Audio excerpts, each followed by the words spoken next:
Thinking Aloud. Conversations on the leading edge of knowledge and discovery with psychologist Jeffrey Mishlove.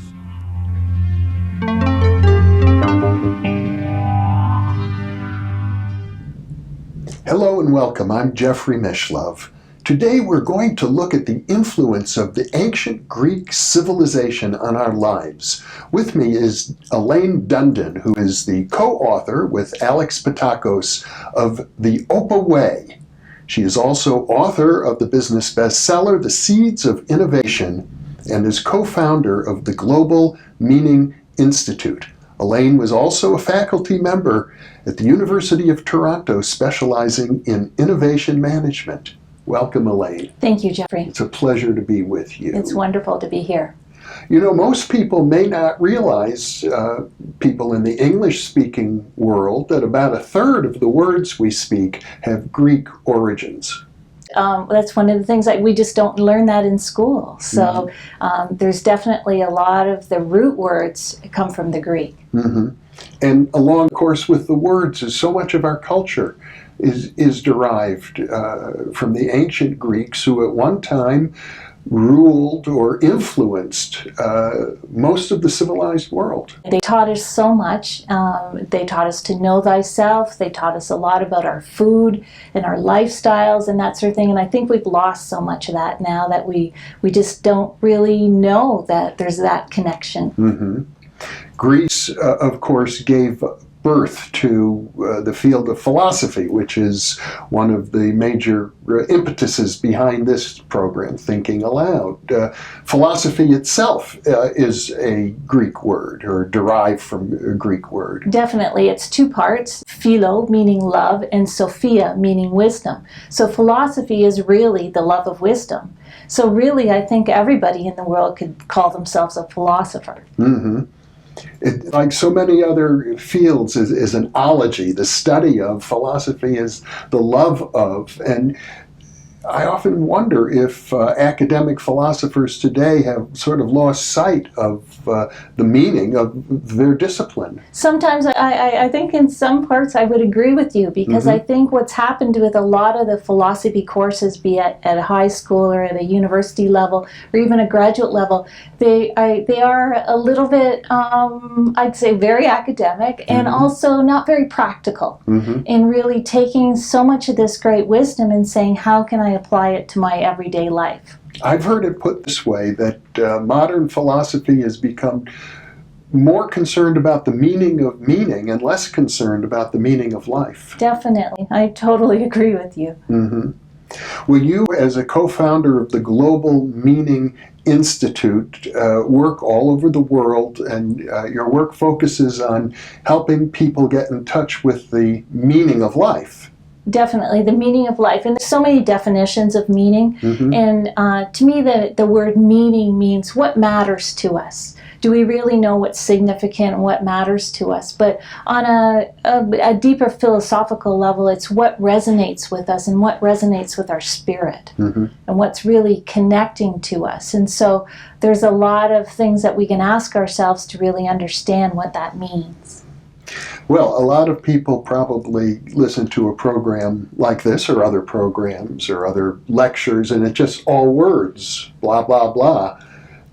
It can go over people's heads. It doesn't always connect. Well, the ancient Greeks, as we were speaking about the Greeks, they taught us to figure out what does connect with us and really to start there instead of, a lot of times I know, and especially in the Western society, we're so focused on our thoughts and what's happening, the conditions around us, and not really taking that time to connect with the spirit and our emotions that come from our spirit. Now, I know that in ancient Greece, there was kind of a conflict between the philosophers and another school of intellectuals called the Sophists. As I recall, the idea is that the philosophers at that time were really engaged in, as the name implies, the love of wisdom. The Sophists were engaged in wordplay. Yes, definitely. And that was really, there was that conflict, and there might even be that conflict today, where we're really asking people to ask those deeper questions and really to almost be like a detective of what's important to you in your life and what isn't. And that takes a lot of deep reflection and meditation to think about that, whereas other people would just play on words and not really look for that deeper meaning. So I think we can say 2,000, 2,500 years ago that was an issue, but I think even today that's the issue. Now, you and your husband and co-author Alex Patakos spent a lot of time traveling throughout Greece, visiting many, many small villages and islands, and going back up into the mountains and places where tourists don't often go. And I gather that you discovered there in the simple lives of the Greek villagers that they had preserved in some essential way some of the ancient wisdom. Definitely. We wanted to, when we went to Greece, we went for many reasons. One was for Alex, his background, his family is Greek, and so as he is going through life, he wanted to reconnect with his roots. And so I'm not Greek, but I feel Greek. I feel like I belong there from a past life or some type of resonance with it. So well, we've all inherited Greek culture. That's true, exactly. It totally resonates with me. So we definitely on Alex's side wanted to understand the culture more, but also for our work in the whole meaning area, what better place than to go to Greece? And then what better place than to go to the villages where, as you said, they're living the Greek philosophy. You know, we go to Athens and we meet friends and family in Athens, but really when we go to the villages, that's when we really see that they are living a lot of the traditional values. You found a difference, as I guess many people find, between urban dwellers and the people who live in the more rural areas. Definitely. We have actually a chapter in our book called The Village. And really there's so many lessons we can learn about how we balance living as an individual and what we want in our own lives with the collective, and how we have to, balance those two and work with them. And we found so much of that in the village. The contrast of it. In the cities, in the larger cities, we know that all around the world, people get, on one side we complain, or we might complain to people that we're so lonely, but yet we'll sit beside someone on the subway or a bus and not talk to them. Or we'll have 800 friends on a Facebook, but yet really deep down we might be lonely. Whereas the village, the village is focused around the cafeneals, the cafes, and they meet there at the cafe maybe 2 or even 3 times a day to connect. And it's really not about the coffee; it's about connecting and looking each other in the eye, and really knowing that there is going to be someone else there to help you, and you're there to help someone else. Which is very different than the notion of alienation that we have so much in urban life. Definitely, and I know one of my pet peeves is the graffiti. And I know for some people will say, and in many cities we have graffiti, and people say, well, I'm an artist, and I understand the art part of it, but at the same time, is that really respecting other people's property? And so where is that balance between expressing my art and respecting the collective? Well, in a village, everybody knows everybody. It's hard to keep a secret. Yeah, I guess there's pros and cons of it. But in a deep, deep metaphysical way, is we know we're connecting with ourselves, but we can also, there's many sayings in the Greek philosophy, you'll see that we can only be ourselves through other people. And so if we withdraw and alienate or isolate ourselves, then we're not becoming the best that we can be. And so really in the Greek philosophy tradition, is we can only be the best and most fulfilled if we connect with other people.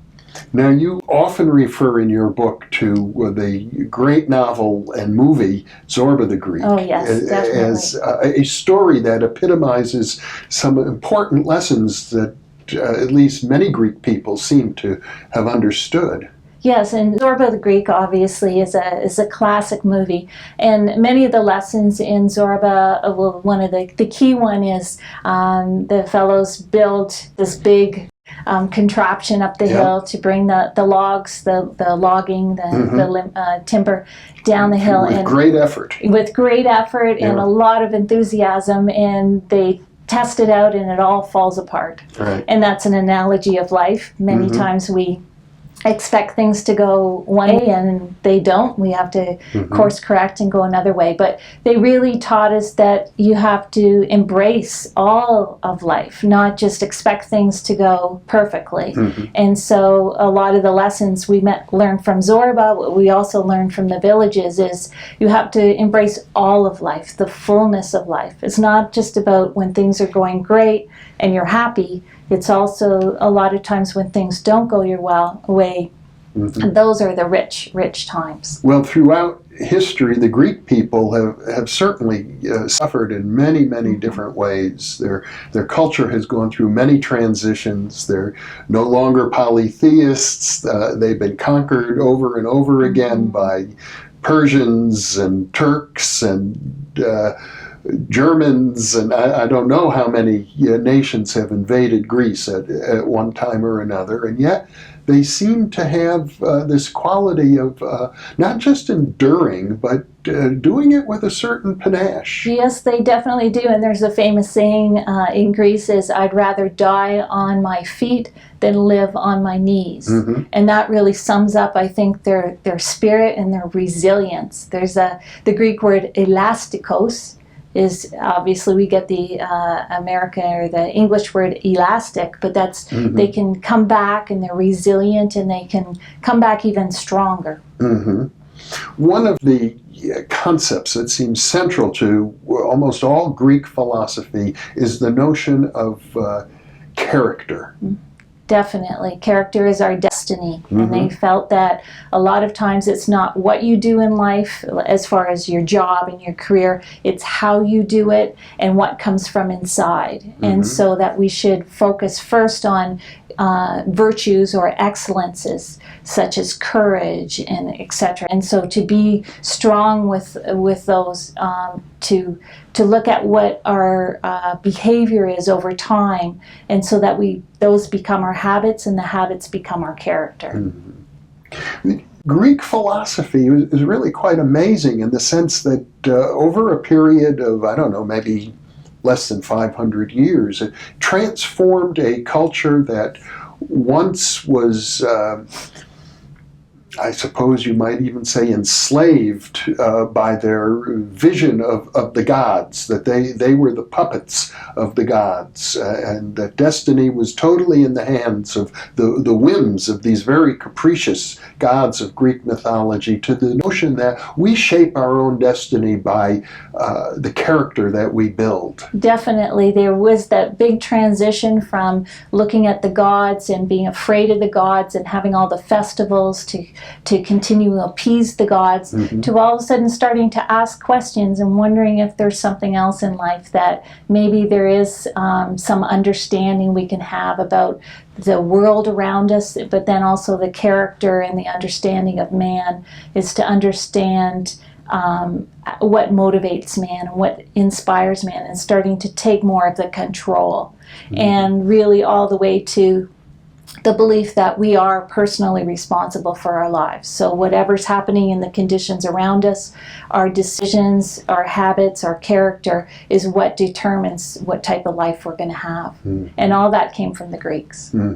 I've also been quite fascinated with the Greek mystery schools. It seems as if they had a method for helping people to probe their own inner depths, that their religion wasn't always just based on fear. They had healing temples. Definitely had healing, and a lot of our modern medicine and our thoughts about the total lifestyle all came from those mystery schools. And to really look at, the word dieta is a Greek word which we've translated into diet, which we've also then translated into what we eat. Yes. And dieta actually means the full lifestyle. That's what the word diet means, is the full lifestyle. And so we can trace that back to the Greeks, is they taught us it's how much sleep we have, what type of environment we're in, what even the seasons and how that affects us, our attitudes toward life, how much we connect with other people. And it's not just about whether we choose a cookie or a vegetable. It's really about your total attitude toward life. Well, the Mediterranean diet, which is largely the Greek diet, is known to be one of the healthiest in the world. Definitely. It traces back actually to the 7 countries study done actually way back in the 50s of really looking at what type of heart disease a lot of, actually it was only done on men then for some reason. It wasn't done also on women. But they studied the diets, and they found that olive oil was actually the major contributor. But really, when they dug a little deeper, it wasn't just about the olive oil. It was the fact that they ate a lot of fish and vegetables that were cooked in the olive oil that also helped them. So, and unfortunately now in many countries, we've sort of given up on a lot of those great lifestyle, and now we're into processed food and sugar and fat, etc. So I think we can all revisit what the Greeks tried to teach us. I believe you wrote about one village you visited in Greece that was known for people who had lived to be over 100 years old. And these were people who were almost peasants. They had lives filled with hard labor and no wealth to speak of, and yet they were extremely healthy. I know, and so you really, when we look at it, you know, a lot of times we think, well, if we make a lot of money, then I can eat in nice restaurants and live a good life. And really, I think the Greeks, as we saw in many of these villages, they start with the 3 basics. They connect with other people. They have a purpose every day, and also the larger purpose of why they believe they're on this earth. And then they have a great attitude. As you said, they've been through so much, occupations, wars, etc. And yet they still understand that teaches them what's valuable in life. So they connect with others, they have a great purpose, and they have a really resilient attitude toward life. And so maybe those are the basics of life. One of the terms that I've picked up in my studies is the notion of, in Americanized speech, it would be called entelechy. I think the Greeks have a similar word for it. Yes, definitely. Entelechia has to do with the idea of discovering or actualizing one's own inner purpose. Definitely, and they always believe that all of us have a core essence or a true nature, and that as an individual we all have different core essences. And entelechia is taking our potential that is within our core essence and actualizing it. So many times we say in modern day today, we say, oh, he had so much potential. And what we really mean is he might or might not have really actualized it. He might not have brought that forward to give to other people, those gifts. Another concept that you spend a lot of time on in your book, I hope I say it right, arete or arete or arete. That's definitely, that means virtue or character or excellences. Definitely, that is part of really, if any of the Greek philosophy, that's one of the basics, is really taking a look at understanding ourselves and understanding how we're behaving in life. I recall in one place in your book it said that every Greek person lives with this concept as sort of central to their journey through life. Definitely, and so many of the villages we went through, we visited, so many people, when we had these conversations, they'd always go back to arete, and they'd always go back to what's important in life and honoring other people and having courage. So, so many of our conversations, we're not talking about materialism at all. We're talking about really the meaning of life and becoming the best that we can be, and not just becoming the best we can be for ourselves, but to give our gifts to other people. Typically, I think here in Western culture and American culture, when we meet people, we want to know, what do you do? Exactly. what's your profession? What's your station in life? I know it's almost like we're segmenting people, isn't it? How can I benefit from my relationship with you, rather than who are you? What is your essence? Yes, exactly. When we went through all the villages, that was the first question. They wanted to know who we were and who was our family and where did we come from. And they actually, one of our cousins that I met for the first time, it was probably about the fourth or fifth meeting where she said, "Elaine, what do you do for a job?" She wanted to just get to know me and enjoy the experience, not really say, do you have this type of house, or did you graduate from this school, etc. She just wanted to know who I was at the core. In a sense, they're looking at your soul. Definitely, really looking at who you are as a person. Which brings up another Greek word, psyche, the basis of our discipline of psychology. And I think it's very strange because psychology, if we go back to the Greek origin, means the study of the soul. But here in the United States in particular, it's often become, in my view, sometimes perverted into behavioral science. Yes, I think so much is we've sort of missed that connection to the consciousness of our spirit and our emotions, and we've pushed it more into what is the thought process of something. And I think we're really losing that understanding that things really do start with the soul and the spirit. Which goes back, I guess, to the mystery schools of Greece. That it's puzzling to me because I understand that in ancient Greece, all of the prominent citizens, even in Athens, which was once probably the greatest cosmopolitan city, another Greek word, I believe, in the world, Cosmos, yes. at that time. All the prominent citizens went through the mystery schools, and they came out with a feeling like they understood the meaning of death even. They understood the idea that the soul transcends death, and yet they weren't allowed to talk about it. It was kept. It really was a mystery in the sense that they were forbidden to speak of it. Yeah, that's interesting. It's also interesting, too, that all our leaders studied philosophy, and hence the term philosopher kings. And so really when we look at our leaders today, we have to wonder if how many of them have had that deep thinking of really understanding the love of wisdom and understanding sort of the richness of life that the Greeks can help us with.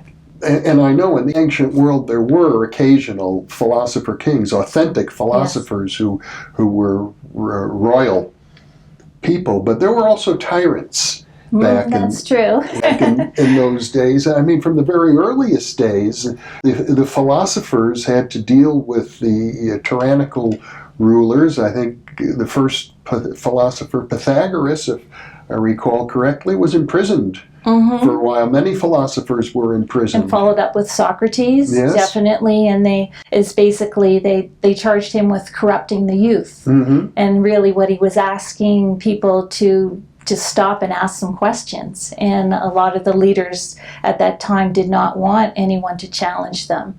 And so he was riling up the youth to challenge the leaders, and that's one of the reasons that they thought he had to be imprisoned. And through his questions, Socrates was trying to teach people, I believe, how to think, not what to think. Exactly, and that's really, I think, if we've come to the modern day here, that's actually one of the challenges I think we have in a lot of our educational system, is that we're teaching a lot of tools and techniques, and really, but we're not really we're not really teaching people to question. And a lot of the standardized testing is really there's one right answer. When we look at what we need, and my work is a lot in innovation management, we really need to look at more than one way of looking at things. That's how we have breakthroughs. And that's going back to Socrates. We can't get to breakthroughs and new ideas unless we challenge the way we do things around here. And philosophy itself was